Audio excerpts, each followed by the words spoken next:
Hello and welcome to another update video about Litecoin. Maybe let's start with the high degree wave count and then we go into the detail.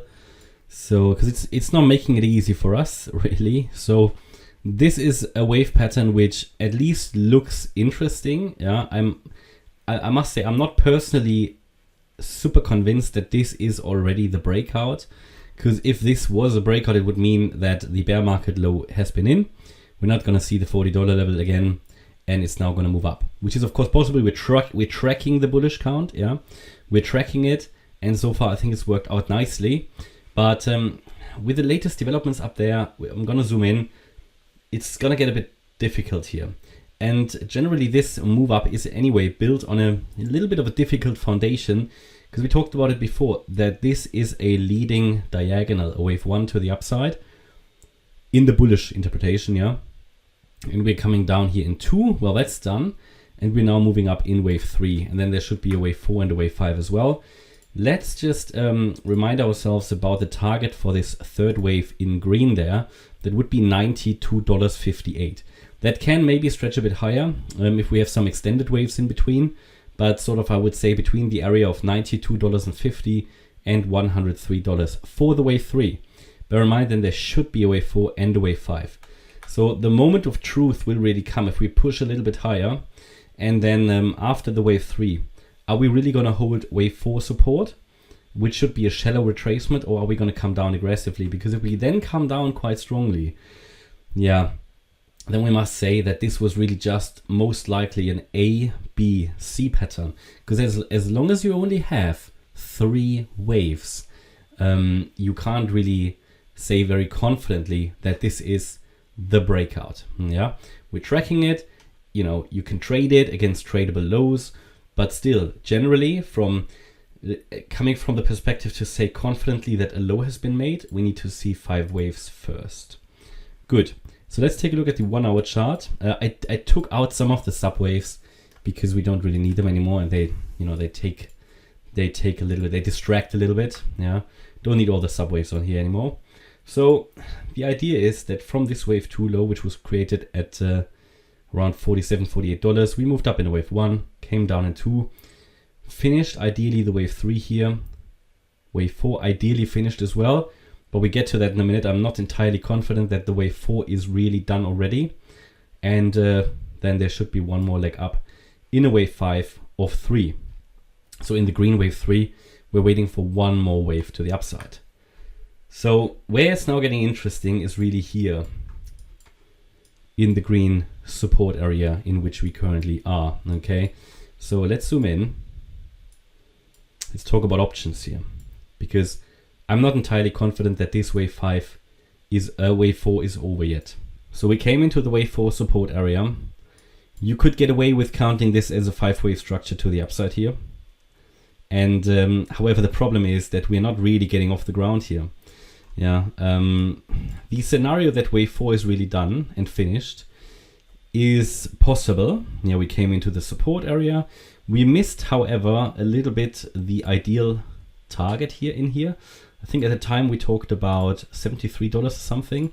Yeah, $73. So we only came down to $74.40, which is fine. You know, we landed in the support area, identified this descending wedge, broke above it, and moved up a little bit higher, but since then we're not really coming off the ground. So in the most bullish interpretation, we would say that within this, you know, wave 5 of 3, we are now in the first wave, and this obviously has 5 waves as well. So the bullish interpretation, the very bullish interpretation would say, okay, we peaked here in a wave 1, we're now coming down in 2, possibly a wave A down, a wave B up, and now a C wave down.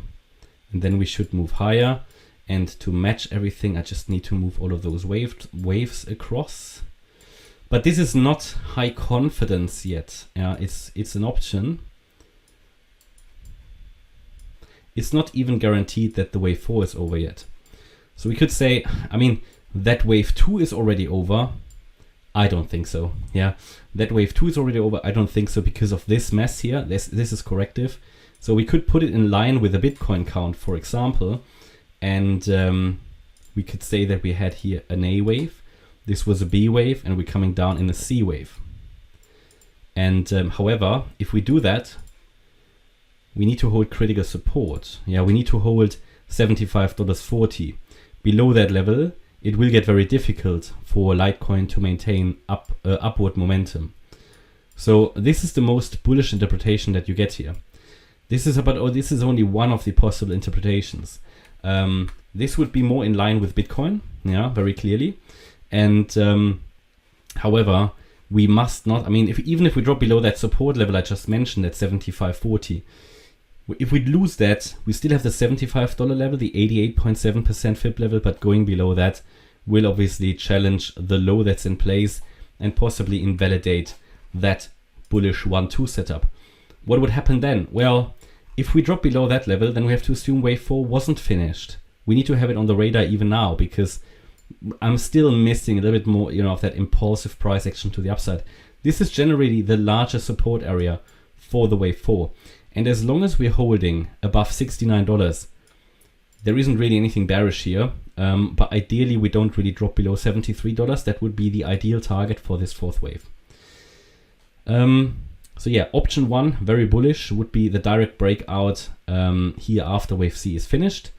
The not so bullish option short term would be that this wave 4 is still ongoing. I mean, there is the option that, for example, wave 3 finished here and that wave 4 is still ongoing. Yeah, disregard the subwave counts. And we would have something like an Elliott wave triangle. A wave, B wave, possibly here C wave, then D and E. This could become a long wave 4. So please consider this as well. But also in this wave count, we should not drop below $69. These are the two main counts. So I think either wave 1-2 is running here, and we need to hold the support that I gave you for wave 2.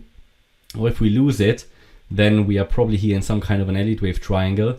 And even if we then lose $69, well, then we have to say probably something more bearish is going on, and I'll lose trust in Litecoin's ability then to create an impulse here to the upside. And that's my update about Litecoin. I hope you liked the update. If you did, please hit the like button, leave a comment and subscribe. And if you really like the content, then please check out the channel membership. Thanks a lot for watching. Bye bye.